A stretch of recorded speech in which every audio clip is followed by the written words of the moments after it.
auditório. Quando a Lenista, na verdade, precisa ler. Ela estava...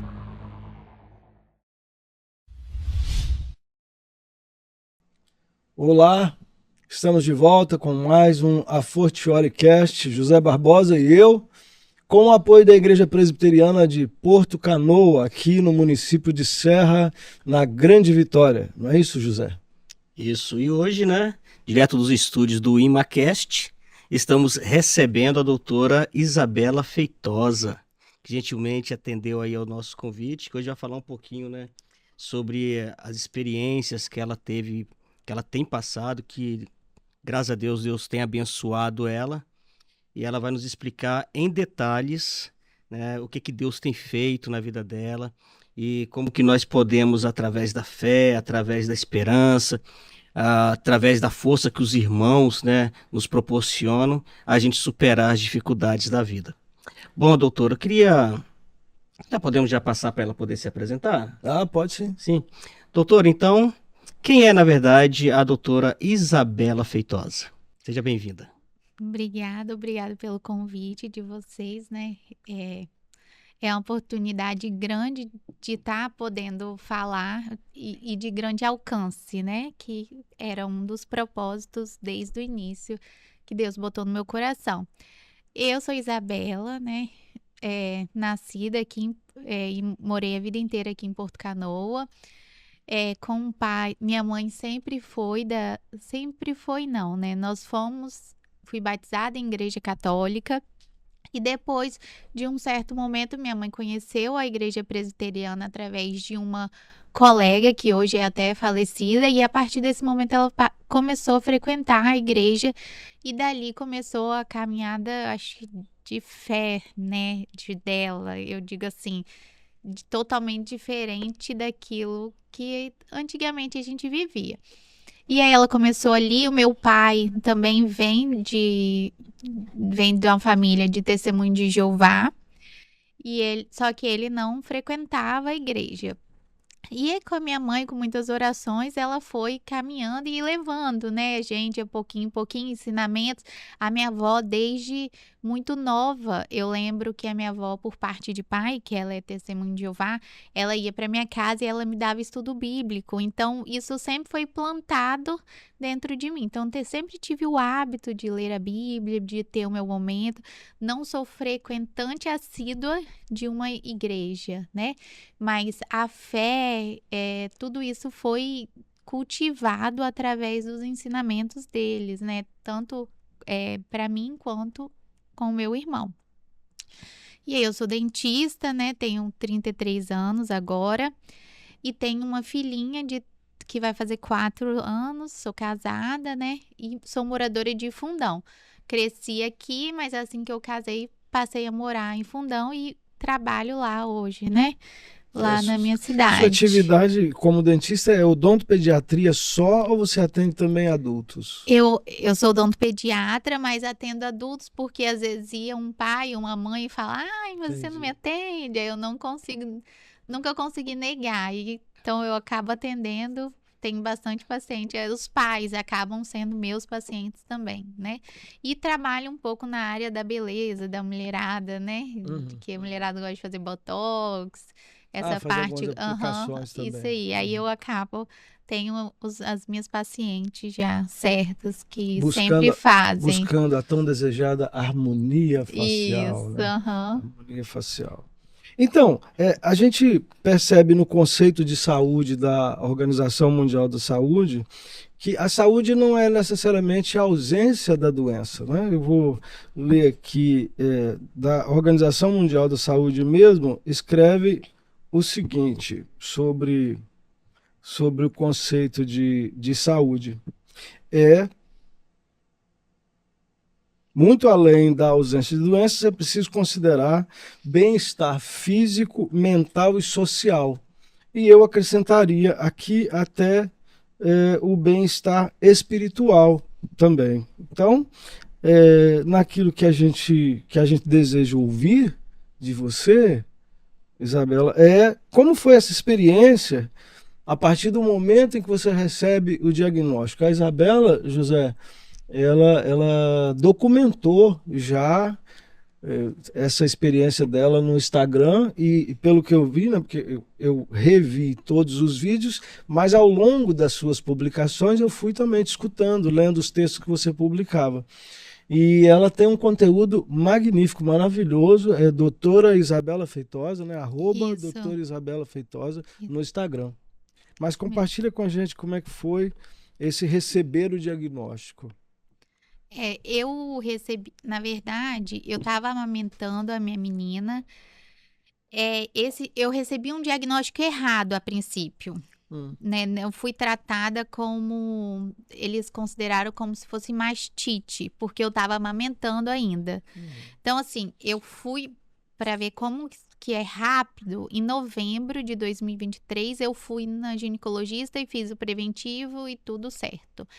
Em fevereiro, eu comecei a sentir uma dificuldade em amamentar a minha menina. E aí, a gente começou a achar que fosse alguma coisa em relação ao leite, à pega. E aí, quando eu tomei banho, um determinado momento, eu senti um nódulo na axila. Achei estranho, achei que eu ia adoecer, né? Uma garganta, alguma doença. E fui pro... E falei, esperei. Na outra semana, continuou aquele nódulo. E aí, eu comentei com meu marido, e meu marido falou, não, marca o médico. Falei, já tá agendado, já. Aí, eu fui na médica, a médica olhou, falou, vou te passar, acho que é uma mastite, que é comum, né, em mulheres que amamentam, e você vai tomar um antibiótico e vai fazer um ultrassom. Aí, só que nisso foram passando um mês, aí mais um mês para conseguir fazer o ultrassom. E o peito só ia crescendo e crescendo. Só que em nenhum momento eu pensei que fosse nada, nenhuma outra doença. Eu acreditei que era mastite. Quando eu fui fazer o ultrassom, o médico falou: olha, já dá entrada no centro cirúrgico que é para drenar. É pus. Deu laudo, tá escrito secreção purulenta no laudo.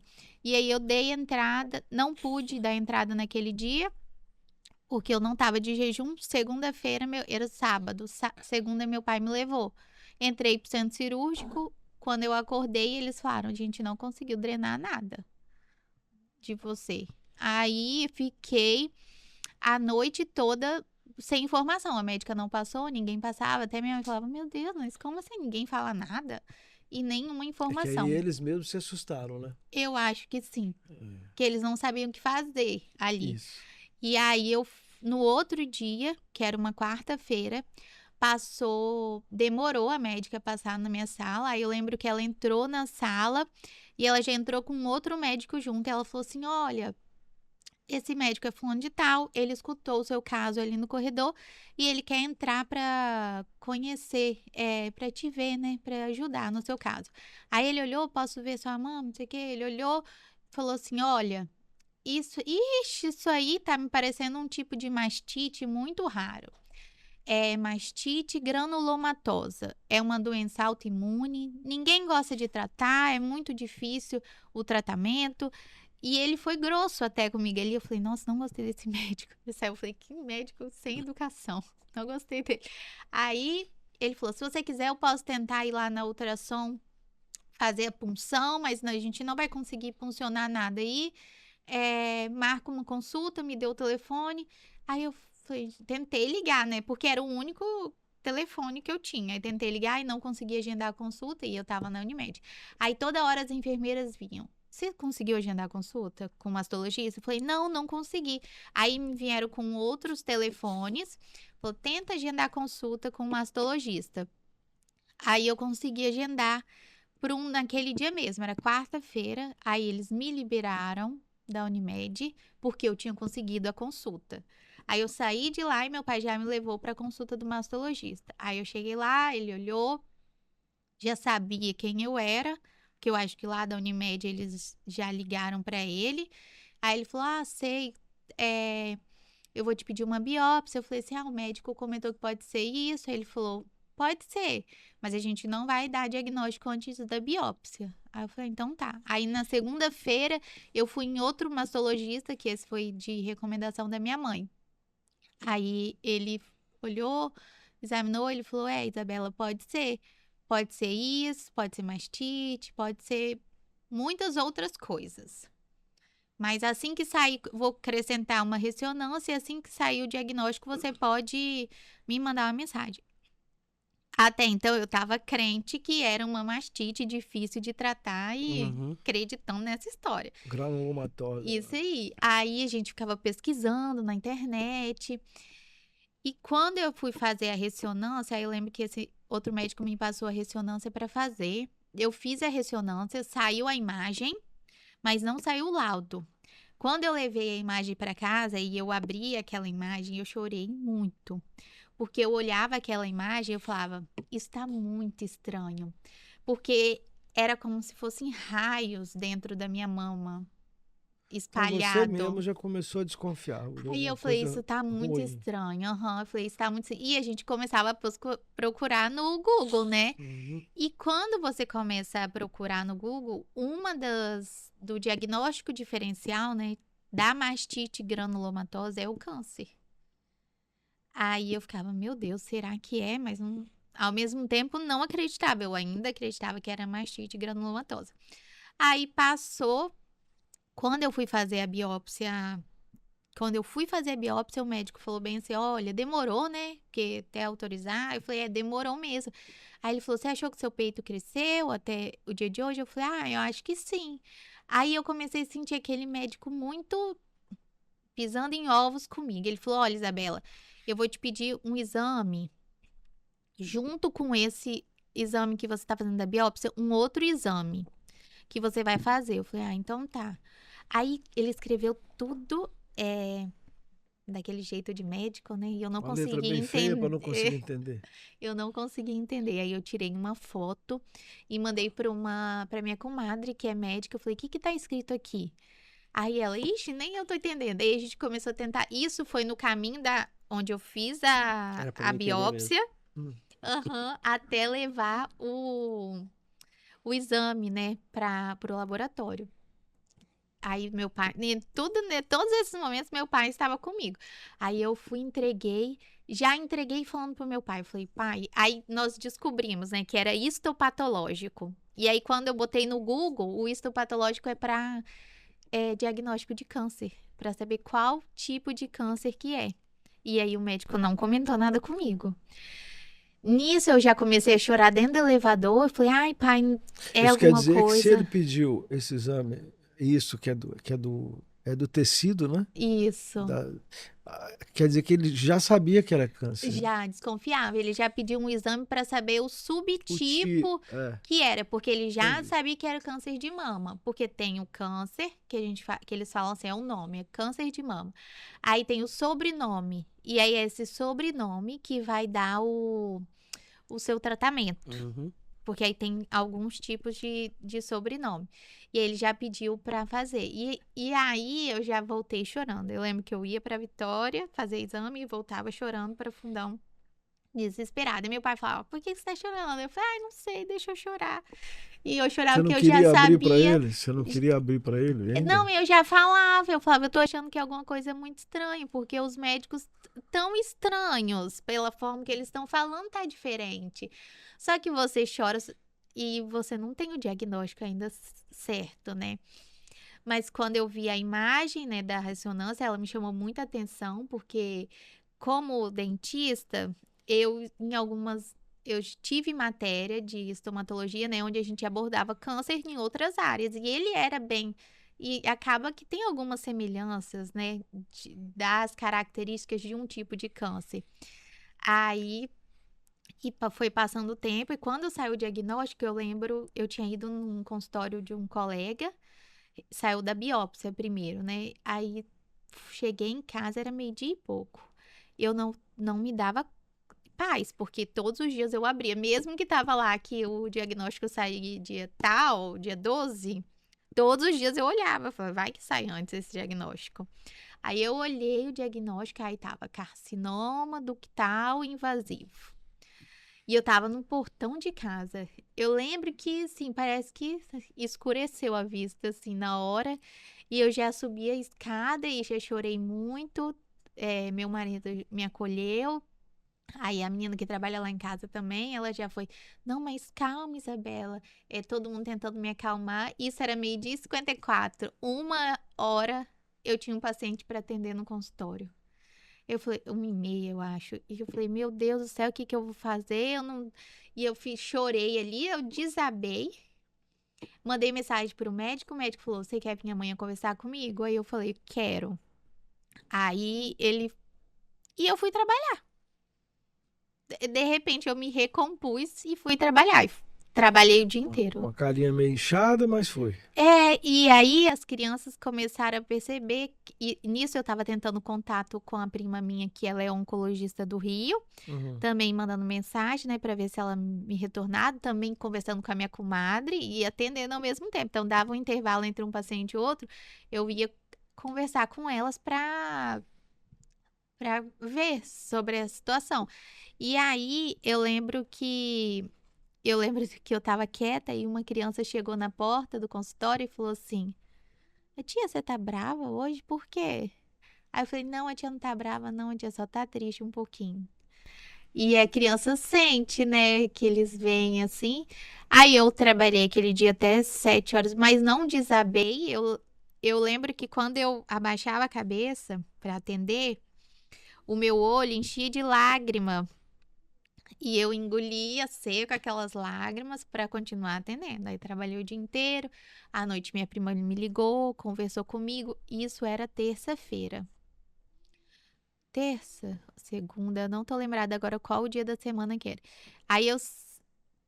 Isso foi quarta-feira, né, que foi o dia que eu recebi o diagnóstico. Só que na terça-feira, um dia antes, sem saber do diagnóstico, eu chamei uma amiga minha para ir a uma igreja. E aí nós fomos nessa igreja é lá em Vila Velha, é uma igreja que eu sigo esse pastor na rede social e eu acho bacana, e eu já tinha ido outras vezes nessa igreja e fui lá meu pai já foi lá uma vez comigo também, e foi a segunda vez que eu fui lá, e fui nessa igreja, mas eu não fui porque eu chamei ela para ir, não fui buscando resposta, não. Eu lembro que na terça-feira deu tudo errado pra eu não ir. Uma criança caiu pra eu atender em cima da hora. Eu falei, não, mas nós vamos. Aí eu e a amiga minha, a gente saiu, chegamos lá no horário. Aí lá perto da Garota, pra lá, naqueles cantos assim. E aí uma intercessora, durante a oração, ela veio, orou por mim e ela falou um monte de coisa comigo. Só que ela não falou nada de doença. E aí, quando eu saí da igreja, eu falei com essa amiga minha, assim, eu falei, Mayara, ela falou um monte de coisa que serviria... Só que no final ela falava que Deus estava me entregando uma chave. Ela falou um monte de coisa pra mim, mas se eu falasse pra você, talvez serviria na sua vida também. Então, eu expliquei mais ou menos o que ela falou ali. Isso foi na terça. Na quarta, foi essa história do diagnóstico que eu recebi, né? Que eu voltei para cá. A quarta eu recebi o diagnóstico, não foi comentado nada de doença na oração que eu tive na igreja. E eu também não fui lá atrás buscando resposta de doença. Eu quis ir na igreja na quarta-feira. E aí, quando foi à noite, nessa quarta-feira, minha prima ligou, conversou comigo, falou, Isabela, espera o sobrenome do tipo de câncer pra gente poder saber o que é. E eu lembro que nesse dia eu pedi muito pra Deus falar. Assim, eu não queria que ele me falasse nada, eu só queria que ele falasse que ele tava comigo. Tipo assim, eu tô te vendo. Era a única coisa que eu queria ouvir de Deus. Eu tô aqui. No conforto, né? Tipo um abraço. Um abraço. Aí eu chego a me emocionar. Quando foi quarta-feira à noite, no dia que eu recebi o diagnóstico, eu entrei, era 11 horas da noite mais ou menos, meu marido conversando no telefone dentro de casa, minha menina me chamando, aquela confusão, eu tava na cama com o celular na mão, e aí naquilo ali eu falei assim, deixa eu ver se tem live do pastor hoje. Eu entrei no Instagram, não tinha, falei, não é hoje não, mas saí. Daqui a pouco eu tô folheando, passando no Instagram, eu recebi, apareceu, pastor fulano de tal, iniciou uma live. Aí eu entrei, era a live do pastor. Eu entrei e tô lá e ele tava orando por todas as pessoas que estavam na live. Começou a live orando por todas as pessoas. E naquela, assim, de forma sem atenção, eu falei, meu Deus, eu te peço perdão. Isso eu não postei no meu Instagram, eu acho. Opa. Eu te peço perdão se eu não tô acreditando, porque ontem eu pedi para o Senhor falar comigo e eu duvidei. Então eu te peço perdão se eu tô pelo meu erro de estar desacreditando, mas se for do Senhor, o Senhor podia falar comigo. Só que assim, tava uma confusão na minha casa naquela hora. Então eu fiz aquele pensamento, assim, nem foi uma oração, foi um pensamento rápido ali. E quando eu acabei de falar disso, apareceu na tela do meu celular, Pastor Wallace te convida para participar dessa live. Na Chamou hora você. que eu Terminou o terminei, na hora que eu pensamento. terminei o pensamento, ele me chamou para participar da live dele. E aí, naquela hora, eu aceitei com o coração disparado, meu coração disparava e aos prantos, porque não me importava mais nada do que ele ia falar. Porque a resposta que eu queria, eu já tinha, que era que Deus estava me vendo, que Ele estava comigo. Então você foi preparada pro diagnóstico. Você foi preparada espiritualmente para o diagnóstico. Eu acho que eu fui preparada para o tratamento Pro tratamento em já. si. Aham. Porque dali, quando a gente recebe o diagnóstico que você está com câncer, a primeira preocupação é assim, eu vou morrer, né? Eu vou morrer? Será que eu vou morrer? Eu vou viver? É a primeira preocupação. E aí, foi quando eu tive essa confirmação, né? Que terça-feira ele falou comigo através de uma intercessora. Na quarta, ele falou assim: essa minha filha tá duvidando de mim, vou dar uma colher de chá para ele. Ele fez essa e durante a live ele falou muitas coisas, mas ele também não falou de doença. E uma amiga minha gravou essa live porque ela tava na live na hora e ela ficou apavorada. Quem não sabia ficou apavorado porque me viu chorando, né? Porque no Instagram, quando você participa de uma live, se você estiver online, você vê que tem um amigo seu participando de uma live. Então, várias Entendi. pessoas foram entrando. E aí, ali, ele falou muitas coisas. Aí ele fez uma revelação com o nome do meu irmão. E eu falo assim que para quem não acredita, foi tudo tão rápido, assim. Começou a live, ele orou pelas pessoas, ele me chamou, ele fez, não tinha como ele pesquisar a minha vida, né? Eu falo assim, para quem não acredita, fala, mas ele pesquisou, não sei o quê, não tinha como. E aí ele fez uma revelação, quebrou essa revelação, né? E no final, ele falou que Deus me entregava uma chave. E essa chave era assim, assim, assim, assado. Mas nada sobre doença. Então, ele confirmou através da palavra da moça anterior. E ali eu já estava tranquila. Porque eu já estava com o conforto que eu queria. Só que quando foi na quinta-feira, eu fui no médico, aquela correria. Era quinta-feira, meia-noite. Tem um bispo que ele faz de manhã, de tarde e de noite, acho que é Bispo Leonardo. Não acompanho, não. Mas o marido de uma amiga minha acompanha esse bispo. Esse bispo. E aí ele falou, quando foi quinta-feira à noite, a amiga minha me mandou uma mensagem assim, olha isso, pelo amor de Deus, era 11 e pouco da noite, eu não assisti, né? Eu assisti do outro dia.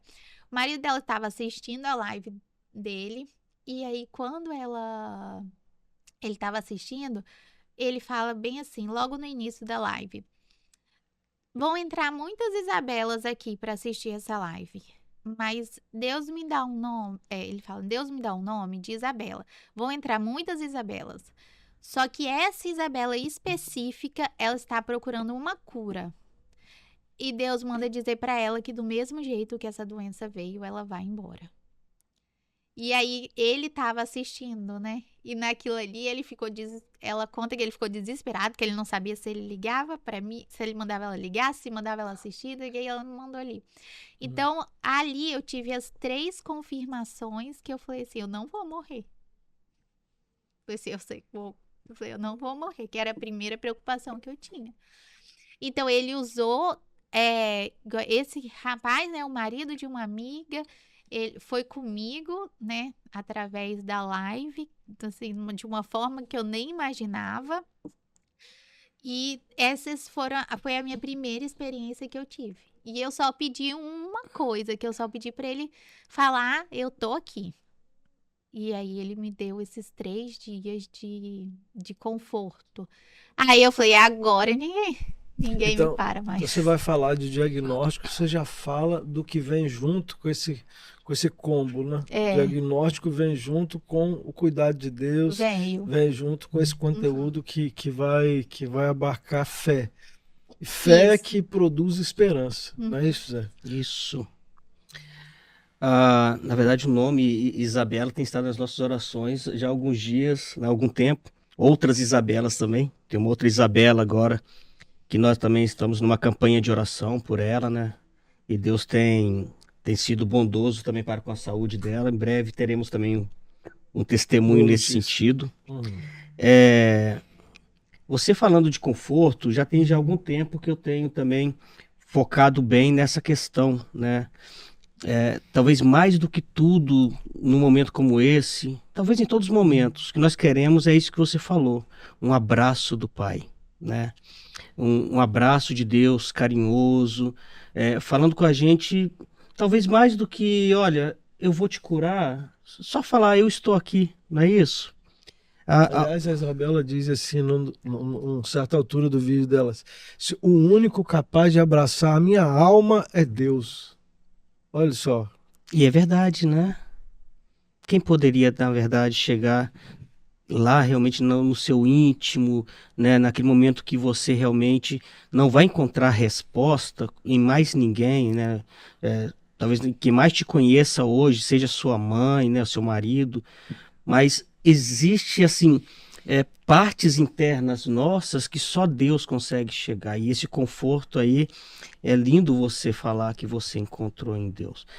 Há um texto aqui nas cartas de Paulo, vou ler só um pouquinho, só uns versinhos, onde ele diz o seguinte, segunda carta de Paulo aos Coríntios, no início da carta, no capítulo 1, ele vai falar bem assim: bendito seja o Deus e Pai de nosso Senhor Jesus Cristo, o Pai de misericórdias e Deus de toda consolação.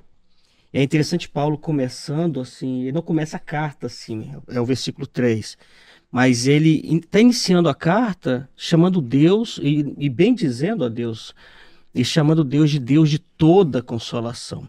E Paulo está falando isso porque ele encontrou em Deus todas as consolações.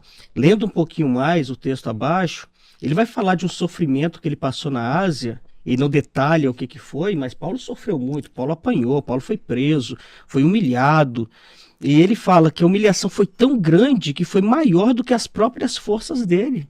Ou seja, veio sobre ele um frio maior do que o cobertor. E ele fala, eu estava a ponto de desesperar da própria vida. E ele fala que Deus confortou ele.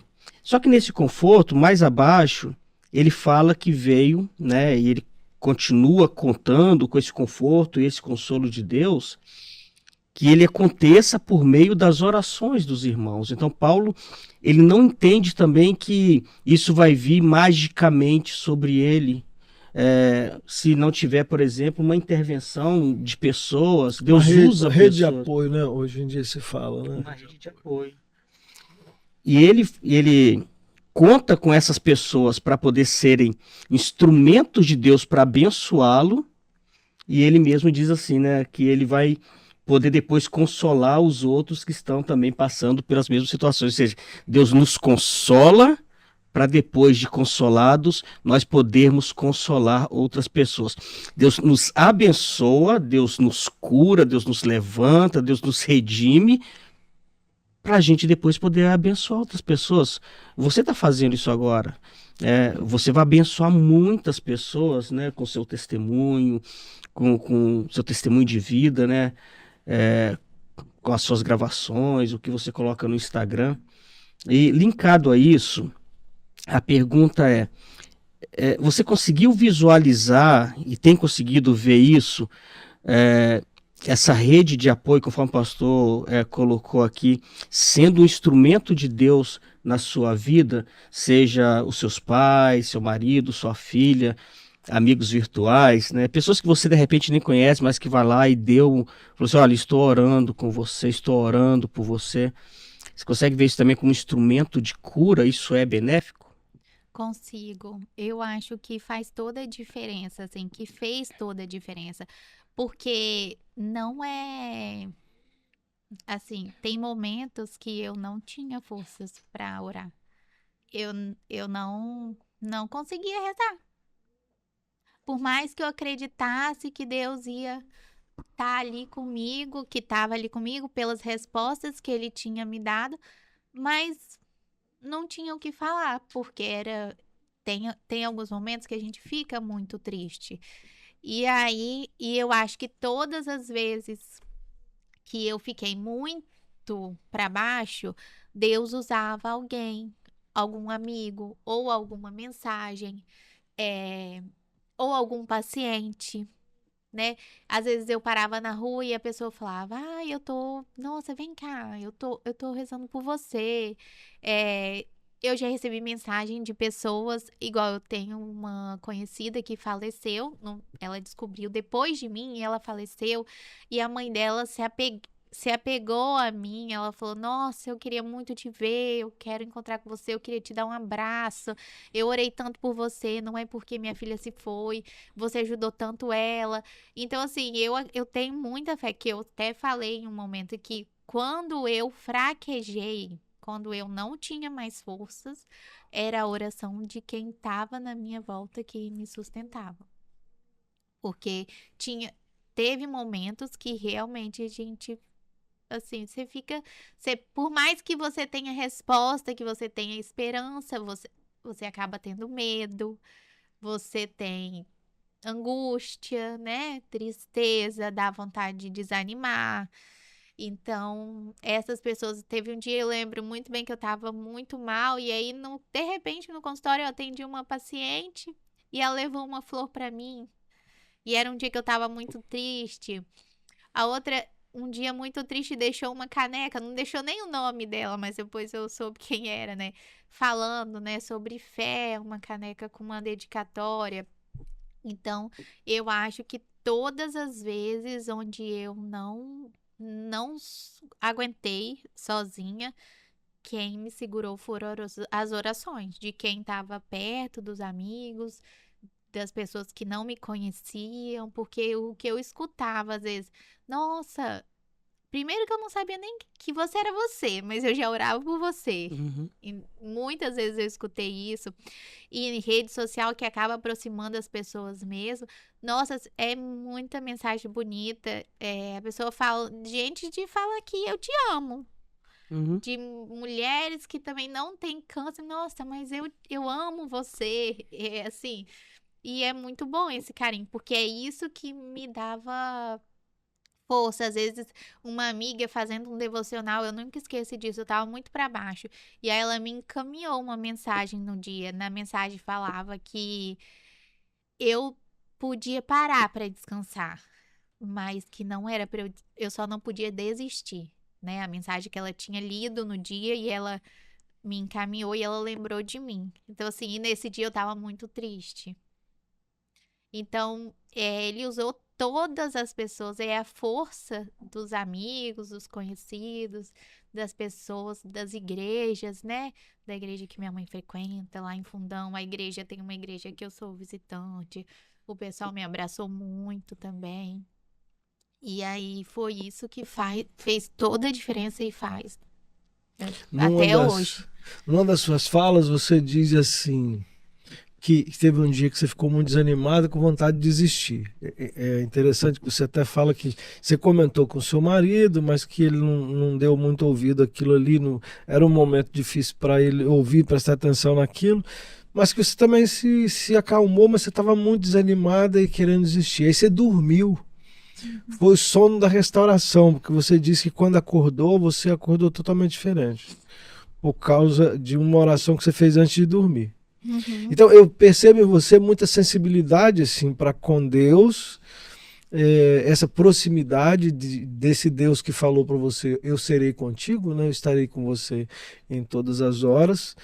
E essa sua sensibilidade também é que coleta essa empatia, essa empatia coletiva, vamos dizer assim, no seu Instagram, ou de quem conhece você diretamente ou indiretamente. E, e aí, a sua filhinha está sempre nos seus vídeos, né? Aham. Durante todo o processo e tal, sofrendo junto, inclusive, né? Como é que você foi? Como é que você deu conta de contar para ela essas coisas, trazê-la para participar disso? Porque é uma coisa absurda as pessoas acharem que as crianças não sabem o que está acontecendo. Elas sabem, elas só não compreendem, mas elas sabem que as coisas estão difíceis, tem alguma coisa errada. Mamãe está triste, papai está triste, vovô e vovó. Tá todo mundo diferente aqui. Né? Uhum. Como é que foi que você convidou ela para participar do processo de tratamento? Então, acabava que a gente tentou não mudar muito a rotina dela. Então, por mais que se eu viesse para casa da minha mãe, a gente tentava manter ela em Fundão para ela poder ir para a escola, para ela poder fazer as coisas dela, né? Então, assim, foi a rede de apoio que me ajudou muito. Ela, tadinha, teve que parar de mamar na marra, né? Porque a partir do momento que eu fiz a biópsia, né, eu já voltei para casa com um peito com os curativos, né, que eu fui fazer a cirurgia. E aí ela começou a entender que o mamar da mamãe estava doente, que o mamar estava doente, e foi essa conversa o tempo todo. E aí a gente conversava, às vezes, olha, a mamãe vai ficar careca, talvez eu ficar careca. Aí ela falava que ela ia ficar, ela, eu não vou ficar careca. Então, assim, a gente sempre comentava alguma coisa com ela do que estava acontecendo, mas assim, minha mãe me ajudava muito, minha sogra, a moça que me auxilia dentro de casa, meu marido, então ficava todo mundo ali ajudando, e às vezes eu voltava da quimioterapia passando mal, e eles tinham que falar, mamãe tá passando mal, deixa a mamãe quietinha, e ela naquilo, só que ela levou assim, até que eu não senti diferença no comportamento dela, porque a gente tentou fazer o máximo que fosse tudo normal para ela, né? Para não mudar muito a rotina, para ela não sentir tanto, né? Por exemplo, se a gente tira ela da escola, começa a faltar demais, fica dentro de casa, ia mudar muito a dinâmica. Aí a gente tentou deixar ela ali. E aí eu sempre falava que sempre comentava, é a doença da mamãe, é um câncer, só que ela ainda não faz, igual quando eu fiz a cirurgia, ela falou, mãe, seu peitinho tá horrível, mas ela via, né, ela participou de tudo, ela viu todos os processos, eu falei, cabelo. Quando eu coloquei cabelo, porque a minha médica, meu cabelo caiu, mas não caiu tanto, e aí a minha médica deixou eu colocar um mega ré. Aí eu falei, cheguei em casa, nossa, ela contou pra todo mundo que o cabelo da mamãe tinha crescido, entendeu? Ela contou pra minha tia falou assim, Melina tava falando que seu cabelo tinha... Então, de uma forma ou de outra, ela sente aquilo ali também, né? Ela fica feliz minha mãe tá com o cabelo de novo, né? Aí quando porque depois da cirurgia você faz a expansão, então você fica volta a ter um peito de novo, né? O formato ali. Aí ela fala, mãe, deixa eu ver, posso colocar a mão? Por que tirou? Porque tava dodói, Melina, teve que tirar.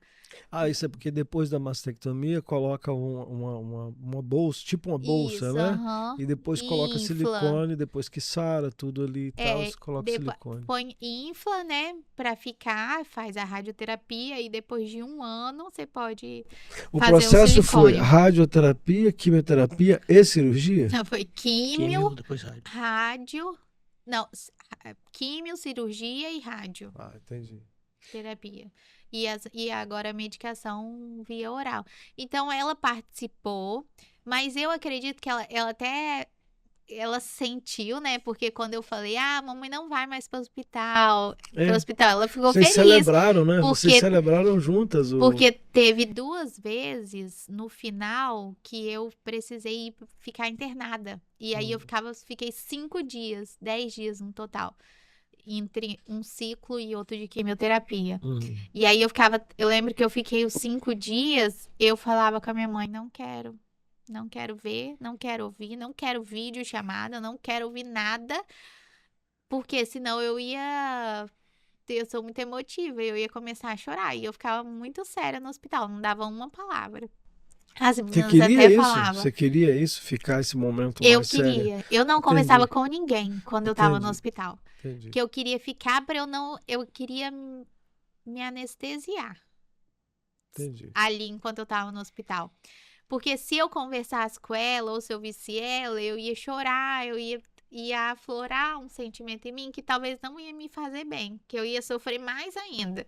Entendi. Aí eu preferi ficar, os dias que eu fiquei no hospital, eu mal conversava. Até meu pai que ficava comigo, então ele ficava lá quietinho, o dia inteiro quietinho, ele calado e eu calado. Meu pai sossegado. Ele não tem dificuldade para isso, fica calado. Não, aí ficou tranquilo. Ele era eu falo que é o melhor companheiro que teve, assim, né? Porque ele ficou lá, os dias que eu ficava no hospital, ele ficou todos os dias comigo. Ele ficava de dia e meu marido ficava à noite. Entendi. O Papa Francisco afirmou, agora, né, depois do falecimento, tá viralizando vários vídeos de depoimento dele, né? Ele diz que o bom humor é o restaurador da vida, é o que dá sentido na vida, uma coisa que ele afirma assim, o bom humor o bom humor humaniza. Então, a forma com que você celebra com a sua filhinha no final, o fechamento, né? O final de um tratamento, e os seus risos com ela, né? A forma como você traz a fala dela, né? Você vai perguntando, sugerindo, ajudando a responder, né?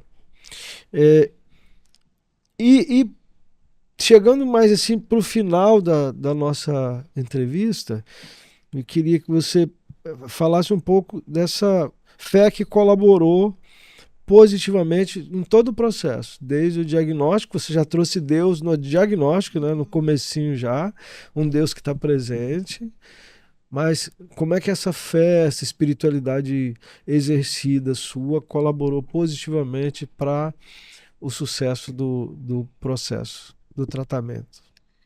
Não, eu acho que foi tudo, assim. Eu sempre tive essa orientação de pais, né? E eu sempre busquei. Eu falo que eu tenho um caderninho que eu faço todo ano e eu escrevo nesse caderno tudo o que eu quero, assim, que eu desejo, já tem muito tempo. E nesse ano, do ano passado para esse ano, eu anotei que eu queria ter um relacionamento maior com Deus. Amém. E aí, me aconteceu essa situação. Então, eu já entendi que eu até falei com a pastora Camila e o pastor lá de Fundão. Eu falei, eu sei que Deus pode, que Deus faz milagre e Ele pode me curar e amanhã eu posso acordar sem ter nada aqui. Mas eu sei que Ele não vai fazer isso. Eu sei que eu vou passar por todos os processos dessa doença, porque eu sei que Ele quer isso de mim. Eu falei, eu pedi um relacionamento. Então, eu sabia que eu ia precisar passar. E aí, eu lembro que... E foi espontâneo. Então, eu busquei. Sempre fiz as minhas orações, li a Bíblia, né? E foi E eu falo bem assim, que às vezes Deus... a gente tem essas experiências com Deus para nos deixar apaixonados, porque a minha geração, infelizmente, é uma geração de sinais, né? Tá todo mundo buscando resposta rápida, sinal. E de uma forma, eu falo que eu me senti privilegiada ali, né? Porque ele falou comigo em todos os momentos. E aí eu não deixei de buscar nenhum momento, mesmo eu não questionei, eu falo assim, não não falar que eu questionei. Teve um dia que eu passei muito mal, que eu questionei. Eu falei, meu Deus, mas por quê? Mas assim, demorou muito, né? Depois, lá pela 14ª quimioterapia, que foi quando que eu fui questionar. Meu Deus do céu. Mas, assim, eu não sei como que uma pessoa que não tem fé consegue viver. Porque você não tem explicação. Porque, igual a gente falou, que tem momentos que é só Deus que pode te ajudar. Quantos ciclos foram de Foram quimioterapia? 16. 16. E você falou daquela passagem de Isaías, né? Antes de eu começar a quimioterapia, tava muito nervosa, e eu fui na casa do pastor Carlan, que é lá de Fundão, e ele, antes de eu chegar, ele tava no quarto, ele saiu, ele falou, eu tava orando por você, Isabela, confirmando se era essa palavra que era, né, que a gente ia conversar. E era exatamente essa, né, que você citou. Que ele adoeceu, que ele chorou amargamente e que ele falou que ia morrer, que achou que ia morrer, né? Uhum. E depois ele recebeu, falou exatamente essa. E dali e foi o meu suporte. Deus esteve comigo em todos os momentos, até quando eu não fui digna, vamos supor assim, né? Que às vezes a gente se acha indigna dele, mas ele esteve comigo todas as minhas preocupações da morte, a do cabelo, que eu tinha uma vaidade em relação ao cabelo. Ele providenciou que meu cabelo não caísse, que até quem trabalha com peruca falou, não acredito que você tá com tanto de cabelo na cabeça. E em relação aos filhos, porque eu sofria muito, eu não conseguia falar esse assunto, que era sobre filhos, que a minha médica falou, você não tem tempo de congelar ovos, você não tem como... Não, você não pode ter mais filhos, Isabela, porque seu câncer é hormonal. Então, se você tiver filho, você tem um risco muito grande de desenvolver câncer de novo. Não tem tempo. Tem que começar para onde seu tratamento? Não tem que fazer. E aí eu fiquei muito triste, porque eu falava que eu queria ter 3 filhos. Isso mexeu. Eu conseguia falar no Instagram de um monte de assunto, mas esse eu não consegui falar por muito tempo. E aí, um dia, numa conferência de mulheres que eu fui, eu encontrei uma mulher e ela falou comigo, te vi na rua, fiquei sem graça de falar com você, eu nem te conhecia direito, mas você já tá aqui, eu quero falar com você antes de você ir embora. E aí, no final, ela falou comigo, ela falou, olha, descansa seu coração, porque Deus manda te avisar que você vai ter 2 filhos. Você vai ter mais 2 filhos. E eu chorei tanto, tanto, tanto, porque eu já tenho uma. Uhum. E ela falou que eu ia ter 2 filhos. Mais Então, um, e eram os mais 3. um, 3. Então, no total, Ou eram mais 3, dois, que ninguém sabia que eu queria 3. Eu não falava que eu Aham. queria 3. No caso, ela foi uma mulher que nem me conhecia, né? E Deus usou ela para falar isso. Daquele dia em diante, eu descansei e eu consegui falar sobre todos os assuntos relacionados à minha doença. E aí eu vejo a providência dele o tempo inteiro. É tudo, assim, né? Então, a história que você citou, a história do rei Ezequias, está relatada em Isaías 38, versículos 10 a 21. Eu pensei aqui algumas partes desse texto do verso 10 a 21, e está escrito assim: eu disse, no vigor da minha vida, eu, o rei, né? No vigor da minha vida, tenho que passar pelas portas da sepultura. Interessante que nas portas. Ele não entrou, né? Assim, nas portas. E ser roubado do restante dos meus anos. A minha casa foi derrubada e tirada de mim, como se fosse uma tenda de pastor. A minha vida foi enovelada, virou uma confusão, né? Como faz o tecelão. E ele me cortou como um pedaço de tecido. Dia e noite foste acabando comigo. Aliás, essa expressão vai se repetir, né? Dia e noite foste acabando comigo. O verso 13. Esperei pacientemente até o alvorecer. Dia e noite foste acabando comigo. Estou aflito, ó Senhor, vem em meu auxílio. Essa é a oração que você fez algumas vezes, né? Estou aflita. Mas, que posso dizer? Ele falou comigo e ele mesmo fez isso. Andarei humildemente toda a minha vida por causa dessa aflição na minha alma. Tu me restauraste a saúde e deixaste-me viver. Foi para o meu benefício que tanto sofri. Em teu amor me guardaste da cova da destruição. O Senhor me salvou. Cantaremos com instrumentos de corda todos os dias de nossa vida no templo do Senhor. Isaías dissera: apliquem um emplastro de figos no furúnculo e ele se recuperará. Então aqui, esse último verso traz base para eu sempre dizer para as pessoas: o fato de ter fé e professar essa fé num Deus que cura, num Deus que opera milagres, então, o caminho do milagre é Deus quem sabe. O caminho científico também é de Deus, né? Às vezes as pessoas falam assim, o fato de eu tomar um analgésico para uma dor de cabeça que me incomoda, uma enxaqueca que me dá até enjoo de tão forte, não quer dizer que Deus não está no processo dessa cura, porque Deus deu inteligência ao ser humano para produzir a química desse medicamento e me abençoar. Então, um testemunho maravilhoso desse que você traz não diminui nem um pouco o conteúdo da fé em dizer que você teve períodos de radioterapia. É como você mesmo disse. Você disse que percebeu em Deus que ele teria o processo de tratamento todo para você, mas que ele poderia curar também sem nada disso. Da noite para o dia você amanhecer sem nada. Perceber que o seio voltou ao tamanho normal e que estava tudo bem. Mas não foi assim, né? E foi para o seu bem, conforme você mesmo afirmou e o texto bíblico diz. Foi para o meu benefício que tanto sofri. Quer fazer algumas ponderações aí? Eu acho que não tem muito o que dizer, assim, ela é um exemplo, na verdade, de que a confiança em Deus, a fé, né? A fé colabora muito, né, para o tratamento como esse. Muitas pessoas hoje que estão nos ouvindo, né, de repente estão num quadro parecido como o que você iniciou, né? E talvez estejam se perguntando o que fazer.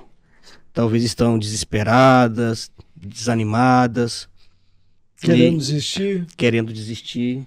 E alguns até desistem, né? Aí, o que a gente pode falar para essas pessoas? Como que a fé ela pode contribuir também no tratamento?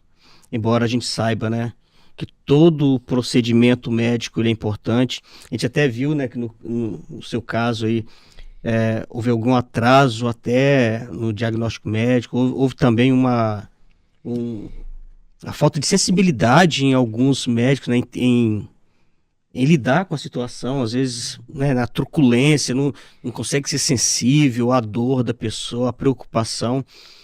A despeito de tudo isso, né, de a gente ter que fazer todo o procedimento certinho, como que a fé pode contribuir a quem está nos ouvindo agora e que precisa, de repente, de uma palavra aí de ânimo também? O que você aconselharia a pessoa a fazer diante de tal diagnóstico? É descansar em Deus e entregar. Descansar em Deus. É de forma genuína. Não é nem esperando nada em troca. É só entregar. E falar, Senhor, cuida de mim. Que eu não tenho mais. Eu acho que é reconhecer que a gente não tem controle de nada. Que tem a medicina, tem os remédios, tudo isso tem a colaboração. Mas que quem tem o controle é Deus. É Ele que vai traçar o nosso caminho. E eu falo que é entregar. Eu não tenho nem... Eu acho que assim, igual eu falei, foi tão genuíno da minha parte, foi tão de coração, e sem esperar algo em troca, que eu só queria oi, eu tô aqui. Tipo, minha filha, calma. Igual um pai fala com a gente. E é entregar em oração, persistir, né? Ter amigos, ter uma comunidade que ore por você, porque isso faz bastante diferença, né? E eu acho que é esse meio, né? Que aí você começa a se apaixonar, né? Pelas maravilhas que Deus faz através de escutando também de pessoas, porque acaba arrastando, gente, né? Um testemunho, você acaba levando outras pessoas a também procurarem, né? A se entregar. Eu escutei muitas vezes falando minha mensagem, né? Nossa, eu escutei você falar e eu sei que eu preciso reforçar a minha fé. Escutando você falar, eu escutei isso de muitas pessoas. Assim, nossa, eu preciso me entregar mais, eu preciso confiar mais. Porque às vezes a gente entrega nas mãos de Deus, mas quer ter o controle ali ainda, né, daquilo. Mas eu acho que foi isso que eu fiz. Eu falei, eu não tenho mais nada a perder. Eu falei, eu tô no meio de um furacão, de uma doença e me entreguei completamente. Falei, Deus sabe de todas as coisas. Acho que perder o controle é a forma mais... De achar o controle, né? De se entregar ao controle de Deus, né? De achar o verdadeiro controle. Entrega o teu caminho ao Senhor, né? Confia nele, mas ele fará. Isabela, a gente agradece demais sua disposição. A Isabela veio de Fundão, uma cidade que fica a mais de 30 quilômetros daqui, daqui de Serra, né? E veio fazer esse trabalho maravilhoso aqui de testemunho, né? Veio testemunhar o que ela viveu, o que ela experimentou. E a maioria das pessoas que foram entrevistadas ao longo da criação da primeira entrevista, do primeiro trabalho do A Fortiori Cast, receberam um retrato feito pelo Zé Barbosa. Artista capixaba, né? E aí eu achei, inclusive, Isabela, que esse foi o mais bonito, a mais bonita feita até hoje. Ficou muito né? bom. Igualzinho. Ficou bem legal. Uhum. Então você está recebendo aqui da mão do Zé Barbosa, do Obrigada. A Fortiori Cast. Acho que é um carinho, né? Os entrevistados, os nossos entrevistados são todos voluntários. Então o Zé Barbosa faz esse mimo aí para todas as pessoas que têm vindo aqui. Mesmo. Muito bom. Deus abençoe sua caminhada. Eu vejo lá no depoimento dos seus pacientes, né? Você é uma querida, né? Se você assistir lá no perfil do Instagram dela, você vai fazer dela a odontopediatra dos seus filhos, viu, gente? Porque é muito legal lá. Você faz as crianças virarem atores também, né? Muito legal. Deus abençoe muito sua vida, sua família, viu? Seu trabalho, uma bênção. Amém. E a sua saúde, sobretudo. Amém. Né? Deus te abençoe e continue fazendo de você esse instrumento de Deus na vida de tantas pessoas que precisam agora, né, de uma palavra de conforto. Deus não está te dando apenas assim uma segunda chance. Deus te deu um ministério, como você mesma falou, de abençoar outras pessoas. Amém? Amém. Amém. Quer falar mais alguma coisa? Considerações Eu finais? agradeço pelo convite, né? Espero ter atendido as expectativas de vocês. Sim. Mas é isso, só isso. Agradeço, né, toda a minha família que esteve comigo todo esse momento, meu marido. Eu falo que não foi fácil, né, para ninguém, para minha mãe, para meu pai. Valeu, gente. Obrigado por ter assistido. Falar aquele negócio que sempre o pessoal fala, né? Curte lá, se inscreva no canal se você ainda não está inscrito. Marca o sininho. Nos ajude a divulgar esse material, essa entrevista, as outras entrevistas que estão aí no canal.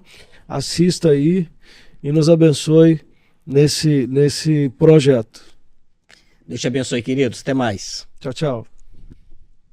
Dório,